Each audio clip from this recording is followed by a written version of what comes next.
நேயர்களே,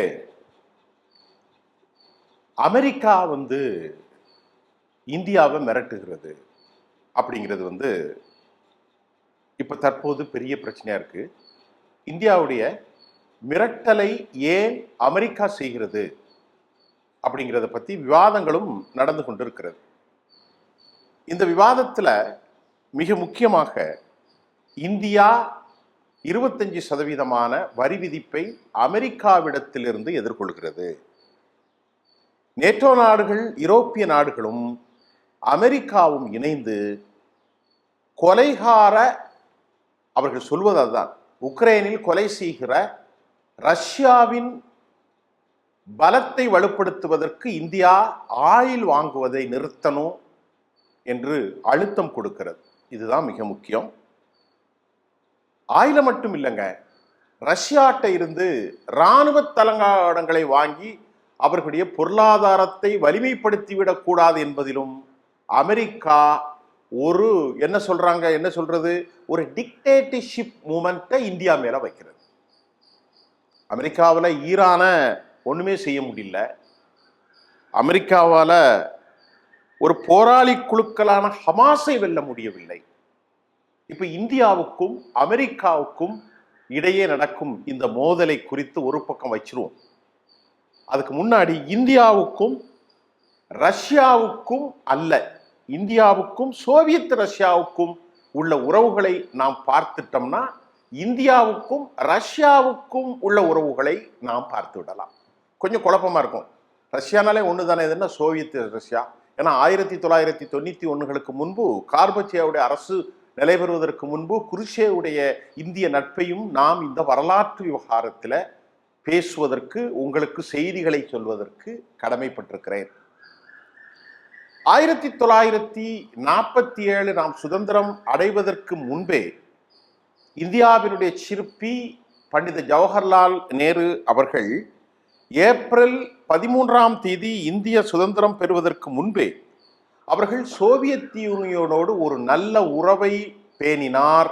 அப்போதும் நமக்கும் அமெரிக்காவுக்குமான உறவு இல்லை என்பதையும் வரலாற்றில் பார்க்கிறோம். இந்த ராஜதந்திர உறவுகளை அவர் ஏற்படுத்தியது, அதுல சில முக்கியமான ஆளுமைகள் சம்பந்தப்பட்ட நூல்கள் பகிர்ந்து கொடுக்கப்பட்டது, ஒரு கலாச்சார பின்னணியில ஒரு strong foundation since it was started. 1947 60 ஆண்டுகளுக்கு இல்லை, 70 ஆண்டுகளை தாண்டி 80 ஆண்டுகளாக மாறப்போகிறது. இதுல சோவியத் யூனியனோடு ராஜதந்திர உறவுகளை மேம்படுத்திய Pandit Jawaharlal Nehru, Kopperunchozhan, Pisirandhaiyar, Marie Curie, Einstein, Prashanth Karan, Abbas Vineeth மாதிரி இந்திய ரஷ்ய நட்பு காலத்தால் அழிக்க முடியாத ஒன்றாக இருக்கிறது. அப்புறம் நாடு சுதந்திரம் அடைந்தது, நாடு குடியரசாக மாறியது 52களுக்கு பின்பு. ஆரம்ப கட்டத்தில் சோவியத்தினுடைய புரட்சிகார தலைமை ஸ்டாலின் காலத்தில் இந்த உறவு பிணைப்பு ஓரளவுக்கு அதிகமாக இல்லை, அது ரொம்ப குறைவாகத்தான் இருந்தது. 1955 நேரு அவர்கள் மாஸ்கோவுக்கு விஜயம் செய்தார். மாஸ்கோவில் சோவியத் தலைவர் குருச்சேவ் அவர்களையும் சந்தித்தார். அதே ஆண்டு குருச்சேவ் அவர்கள் இந்தியாவிற்கு வந்தபோது இந்த உறவு புதிய ஒரு உச்சக்கட்டத்தை அடைந்தது. நல்லா கவனித்துக் கொள்ளுங்கள். 1947 சுதந்திரத்திற்கு முன்பான உறவு, 52 குடியரசுக்கு பின்பு, 55 விசிட், ஸ்டாலினுடைய வருகைக்கு பின்பு குருச்சேவினுடைய உறவு, இந்தியாவிற்கும் குருச்சேவுக்குமான நட்பு புதிய உயரத்தை அடைந்தது. தற்போது இந்த நட்பை கேள்வி கேட்கிற பல அமில சோதனை முறைமைகளுக்கு உட்படுத்துவதற்காக தற்போது இரட்டை பிரவிகளாக எல்லா நிலைகளிலும் சமநிலையில் பயணிக்கும் இந்தியாவை ரஷ்யாவிடமிருந்து பிரித்து தனது கைவசம் மாற்றிக்கொள்வதற்கு அமெரிக்காவும் யூரோப்பிய நாடுகளும் முயற்சிக்கிறார்கள். அது வெற்றி பெறுமா? உண்மையிலேயே இந்தியா ரஷ்யா 1962ஆம் ஆண்டு சீனாவுக்கு எதிரான போரில் ரஷ்யா இந்தியாவின் பால் உறுதியாக நின்றது. சோவியத் யூனியன் இந்தியாவுக்கு ஆதரவாக நின்றது. அதே போன்று 1971ஆம் ஆண்டு அன்னை இந்திரா அவர்கள் இந்தியாவை பிரிக்கின்ற போது பாகிஸ்தானில் இருந்து இந்தியா உள்ளே நுழைந்து கிழக்கு பாகிஸ்தான் என்ற அடிப்படையிலே பங்களாதேஷ் சுதந்திரம் கொடுத்து இந்தியா பாகிஸ்தான் அந்த அந்த முறுவல்கள் இருந்த நிலையில இந்தியாவை அச்சுறுத்த வங்காள விரிகுடாவில் பே ஆஃப் பெங்கால்ல அமெரிக்கா கொண்டு நிறுத்தியது கப்பலை. உடனே என்ன செஞ்சது? ரஷ்யா நமக்கு ஆதரவாக ரஷ்யா முழு ஒத்துழைப்பை கொடுத்து அவர்களுடைய அணு ஆயுத கப்பலை இந்திய பெருங்கடலில் நுழைத்து நமக்கு ஒரு பெரும் அபாயகரமான நிகழ்வுகளுக்கு ஒரு அச்சுறுத்தலை விடுத்து நான் இந்தியாவோடு இருக்கிறேன், இந்தியாவை கைவிச்சால் வேறு நடக்கும் என்பதையும் அவர்கள் கொண்டு வந்தார். அன்றைய காலகட்டத்தில் பாகிஸ்தானுக்கு ஆதரவாகத்தான் அமெரிக்கா இருந்தது, சீனாவும் இருந்தது. இன்றைய காலகட்டத்தில் பாகிஸ்தானுக்கு ஆதரவாகத்தான் அமெரிக்காவும் செயல்படுகிறது, சீனாவும் செயல்படுகிறது. நல்லா புரிஞ்சுக்கிடுங்க. 71 கிட்டத்தட்ட 50 ஆண்டுகள் தாண்டி 55 ஆண்டுகள் 54 ஆண்டுகளுக்கு பின்பும் எந்த பாகிஸ்தானுக்கும் எந்த பயங்கரவாத கொள்கைகளுக்கும் அமெரிக்கா ஆதரவாக இருந்ததோ அதே பாகிஸ்தானுக்கும் இன்றைக்கும் அமெரிக்கா ஆதரவாக செயல்படுவதை நாம் பார்க்க முடிகின்றது. அணு ஆயுத நீர்மூழ்கி கப்பல்களை அனுப்பி வைத்த ரஷ்யா இந்த நிலையில நமக்கு ஒரு பெரும் ஆதரவை கடந்த காலத்தில் அளித்திருப்பது இந்த 2 நாடுகளுக்கும் இடையான ஒரு பொற்காலம் என்னலாம். இது ஒரு செய்தி. யூஎன் சமிட்ல 6 முறை வீட்டோ அதிகாரத்தை பயன்படுத்தி அதை குவாஷ் செய்தது. இந்தியாவுக்கு எதிராக எந்த விவகாரத்திலாம் கொண்டு வந்தாங்கன்னா, காஷ்மீர் விவகாரம் ஒன்று, இரண்டாவது கோவாவுக்கான டச்சுகளிடம் இருந்து, இரண்டாவது கோவாவை போர்த்துகீசிய ஆட்சியிடமிருந்து இந்தியா இணைத்ததற்கான அந்த ஆதரவிலும் கூட இந்த வரலாற்று உண்மையிலே பார்க்கின்ற போது 6 முறை யூஎன் செக்யூரிட்டி கவுன்சில்ல நமக்கு வீட்டோவை இந்தியாவுக்காக நின்ற ரஷ்யா இந்த உறவை நாம் அவ்வளவு ஈஸியாக மறந்துவிட முடியாது. 1957 இந்த முறை 1971 வரை ரஷ்யா வீட்டோ அதிகாரத்தை 6 முறை இந்தியாவுக்கு ஆதரவாக பயன்படுத்தி இருக்கிறது. சோதனைகளை எதிர்கொண்ட காலங்கள் 1991ஆம் ஆண்டு ரஷ்யா பிரிந்தது. ரஷ்யா இன்னைக்கு சண்டை போடுறாங்களே, உக்ரைன், கஜகஸ்தான், அசர்பைஜான், ஆர்மேனியா, இப்படி பல பல பல நாடுகளாக உருக்குலைந்து போகிற போது இந்தியாவுக்கு உண்மையிலேயே ஒரு சவால் இருந்தது. அந்த சேலஞ்சஸ், இந்தியா ஒரு பெரிய சேலஞ்ச் இருந்தது. எப்படி நாம் அந்த உறவுகளை ரஷ்யாவோடு மீட் பண்ண போறோம், அதை எப்படி எஸ்டாப்ளிஷ் பண்ணணும் அப்படிங்கிற ஒரு விவகாரங்கள், ரஷ்யாவிற்கு ஏற்பட்ட அந்த பொருளாதார நெருக்கடி மற்றும் பல விஷயங்கள்ல இந்தியா உலகச்சூழல் காரணமாக பல உறவுகள் தளர்ந்த போதும் 1993 2 நாடுகளுக்கும் இடையே நட்பு மற்றும் ஒத்துழைப்பு ஒப்பந்த முறையில் மறுபடியும் உறவுகளை மீட்க முயற்சி நடந்தது. ஒரு 2.5 வருஷம் 3 வருஷம் அந்த பிரச்சனை போச்சு. இருக்கக்கூடிய கிரீமியா இந்த நாடுகள் எல்லாம் ரஷ்யாவோடு தானே இருந்தது. அப்போ ஒரு சில தடுமாற்றம் வந்தது, வரத்தான் செய்யும் அரசியல்ல. இந்தியாவினுடைய 1998 இலக்கிய நம்முடைய பிரதமர் வாஜ்பாய் அவர்களுடைய காலத்தில் பொக்காரானில் வெடிகுண்டு வைத்த போது, அதாவது அணு ஆயுத நியூக்ளியர் வெப்பன்ஸ் நாம் பரிசோதித்த போது உலகம் நம்மை எதிர்த்தது. ஆனால் அந்த காலகட்டத்தில் மேற்கு நாடுகள் பொருளாதார தடைகளை விதித்த போது ரஷ்யா நம்மோடு தான் நின்றது. நல்ல கவனிங்க, ஒரு சிக்கலான விவகாரத்தை தான் நான் வரலாற்று காணொளியாக போடுகிறேன். இந்தியா அமெரிக்கா நெருக்கம் 2000 ஆண்டுகளில் வாஜ்பாயுடைய காலத்தில் அமெரிக்காவோடு இந்தியா கொஞ்சம் நெருக்கமாக போன போது அது ரஷ்யாவுக்கு சில தர்ம சங்கடங்களை அந்த காலகட்டத்தில் ஏற்படுத்தியது. அது ரஷ்யா கவலைப்பட்டது. புத்திசாலித்தனமாக இருபுறமும் நடைபெற்றதால் அவர்களும் அதை காப்பாற்றி கொண்ட ஒரு விவகாரமும் வரலாற்றில் நாம் பதிவு செய்வோம். அக்டோபர் 3, 2000 புட்டின் மற்றும் வாஜ்பாய் அவர்கள் இணைந்து இந்திய ரஷ்ய மூலோபாய அதாவது ஸ்ட்ராட்டஜிக் கூட்டணி ஒரு டெக்ளரேஷன் அவர்களால் அறிவிக்கப்பட்டது. அப்பொழுது 2010 டிசம்பரில் இது சிறப்பு மற்றும் சலுகை பெற்ற ஸ்பெஷல் பிரிவிலேஜஸ் ஒரு கூட்டணியாக மன்மோகன் சிங் காலத்தில் உருவெற்றது.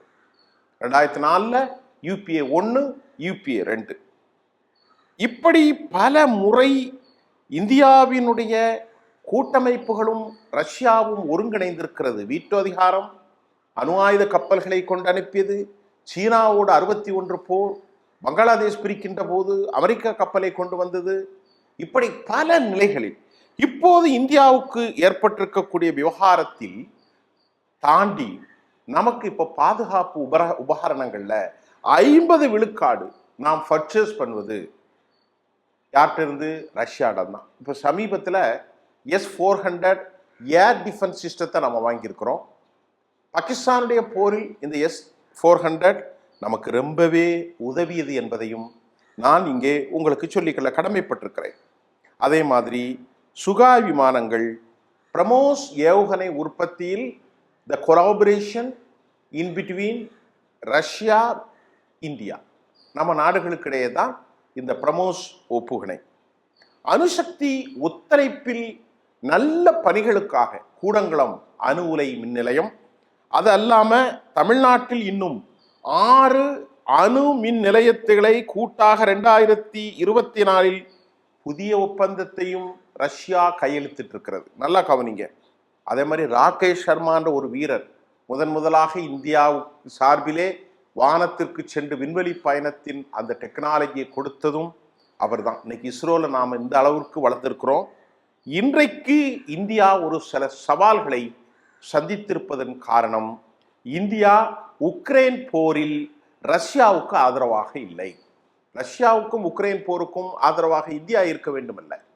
என்ன சொல்றாங்க அப்படின்னு கேட்டா, ஒரு சின்ன புள்ளியல் கணக்கு. நாம இன்னைக்கு அவர்கள்ட்ட எவ்வளவு வாங்குறோம்னா, கிட்டத்தட்ட 40% எண்ணெய் பர்ச்சேஸ் பண்றாங்க. அதுக்கு முன்பு 0.2% தான் பெற்றோம் உக்ரைன் போருக்கு பின்னாடி. இன்றைக்கு நமக்கு கிடைச்ச தகவல்ல நாம ஒரு 40%, நமக்கு அன்னைக்கு இருந்தது 17 பில்லியன், இன்னைக்கு நமக்கும் ரஷ்யாவுக்கும் இருக்கக்கூடிய அந்த உறவுகள் 100 பில்லியன் வர்த்தகத்தை தொடும் என்ற அளவில் 2 பேருக்கும் இடையில பெரிய வர்த்தக ஒப்பந்தம் இருக்கிறது. இந்த ஒரு விஷயத்தை உங்களுக்கு சொல்றேன், அதை நீங்க பாருங்க.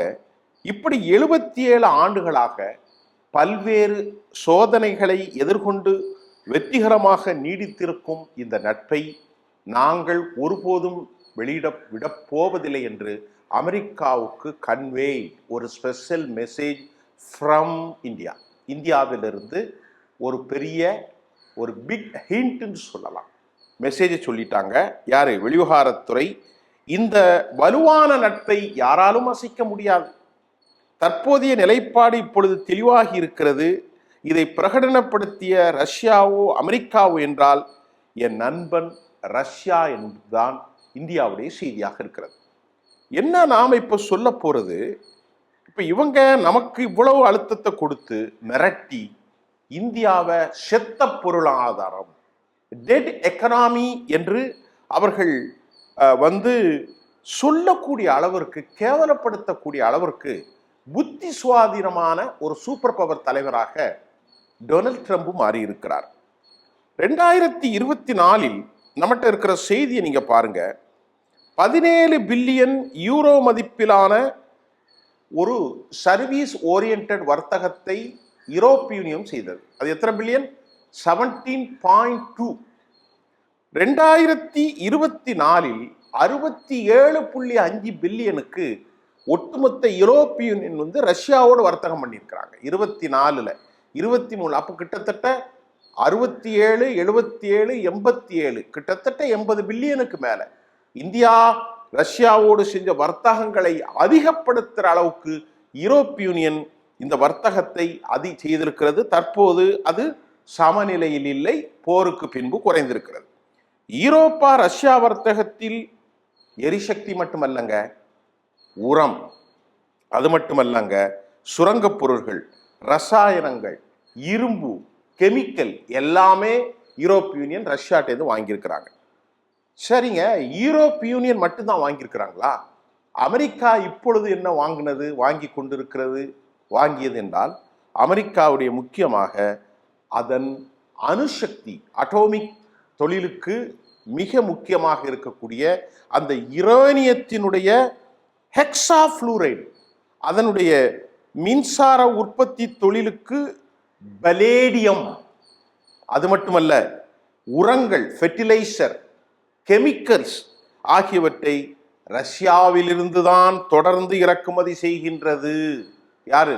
அமெரிக்கா. ரஷ்யாவிடமிருந்து தான் தொடர்ந்து இறக்குமதி செய்கிறது. இந்த விவகாரத்தில் ரஷ்யாவை ஏன் இந்தியா குற்றம் சாட்டுகிறது? பிரேசிலை ஏன் குற்றம் சாட்டுகிறது? சீனா தான் மறுத்துட்டது. சீனாவில் தான் ஒன்றும் கையை வைக்க முடியாது ரஷ்யா.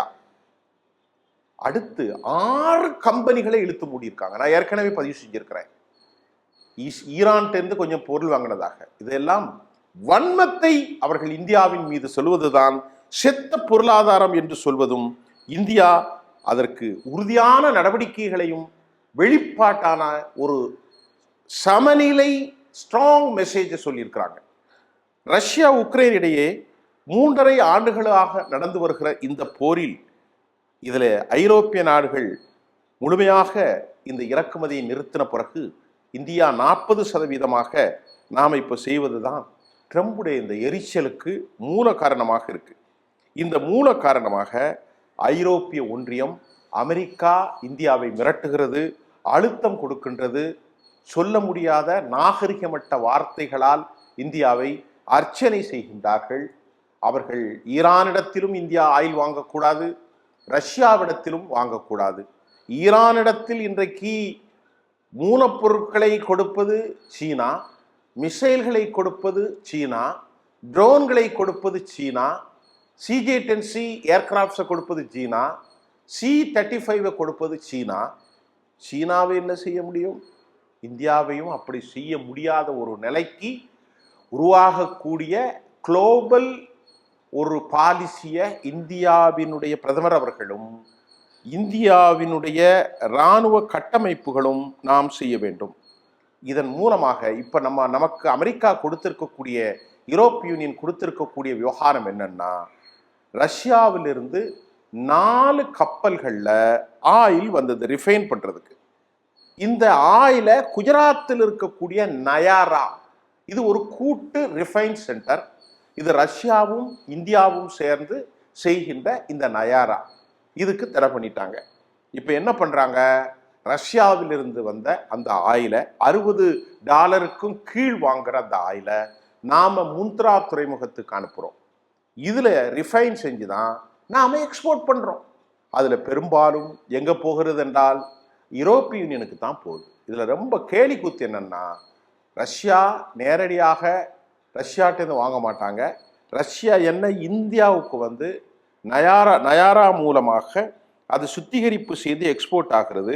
இதன் மூலம் அமெரிக்காவும் யூரோப் யூனியனும் இந்தியாவை கங்கணம் கட்டி கொண்டு இந்தியாவினுடைய பொருளாதார வளர்ச்சிக்கு தடை ஏற்படுத்துவதற்காக அவர்கள் முயற்சி செய்கிறது. ஆனால் வரலாற்று அடிப்படையில் 1947 பண்டித ஜவஹர்லால் நேரு அவர்களினுடைய அந்த முதல் உறவு, 52க்கு பிறகு ஸ்டாலினுடைய தலைமையிலான அந்த உறவுகள் அவ்வளவு ஸ்ட்ராங் கிடையாது. 55 1955 குருச்சோவோடு ஏற்பட்ட அந்த பிணைப்பு அவர்கள் இந்தியாவுக்கு வந்தது. 62 சீனா போர், அதில் இந்தியாவுக்கு ஆதரவாக இருந்தது. 71 இந்தியா பாகிஸ்தான் போரோடு அமெரிக்காவும் சீனாவும் பாகிஸ்தான் பக்கம் போது ரஷ்யா நம்ம பக்கம் நின்றது. கப்பல்களை அனுப்பியது. 6 முறை யுஎன் செக்யூரிட்டி கவுன்சிலில் வீட்டோ அதிகாரத்தை கோவா விவகாரத்திலும் காஷ்மீர் விவகாரத்திலும் பயன்படுத்தியது. S-400 அனுப்பியது. 50% இராணுவ தளவாடங்கள் ப்ரமோஷனுடைய டைப் ரெண்டு பேரும் வச்சிருக்கக்கூடிய ஒரு self reliant make in India பாலிசிக்கு டெக்னாலஜியை வழங்குறது. 40% இன்றைக்கு ஆயில் இம்போர்ட் பண்றது. இதெல்லாம் கண்ணை உறுத்துது, யூரோப்பியர்களுக்கு கண்ணை உறுத்துது. அதனால இந்தியாவை அழிப்பதற்கு ஒரு திட்டத்தை அதாவது என்னது கிழக்காசியா, மத்திய ஆசியாவில் அல்லது இந்த ஆசிய பகுதிகளில் எராடிகேட் பண்ணி சீனாவுக்கு எதிராக அச்சுறுத்தலை வளப்படுத்தி நம்மிடத்தில் அமெரிக்காவிடத்தில் அடிமையாக நாம் இருக்க வேண்டும், செல்ஃப் ரிலையண்டா இந்தியா வரக்கூடாது அப்படிங்கிறது தான் அமெரிக்காவுடைய. சீனாவை வைத்து நம்மை படம் காட்டி சீனாவுக்கு நேரடியாக எதிர்ப்பு காட்டினாலும் சீனாவின் நேரடி நண்பனான பாகிஸ்தானுக்கு உதவிகளை செய்து கொண்டு நம்மை தனிப்படுத்தும் ஒரு யுத்தத்தை மறைமுகமாக இந்தியாவின் மீது அமெரிக்கா ஏவுகிறது. ஆனால் இந்த உறவுகளின் அடிப்படையிலே பாருங்கள், நாம் ஒரு காலமும் பணியக்கூடாது என்பதுதான் இந்தியாவினுடைய இராணுவ கொள்கை வகுப்பாளர்களின் செய்தியாக இருக்கிறது. நம்ம இது மாதிரி ஒரு ஆதாரமான உறவுகளின் செய்திகளை வரலாற்று காணொளியில் அடுத்தடுத்து தர காத்திருக்கிறோம். நன்றி.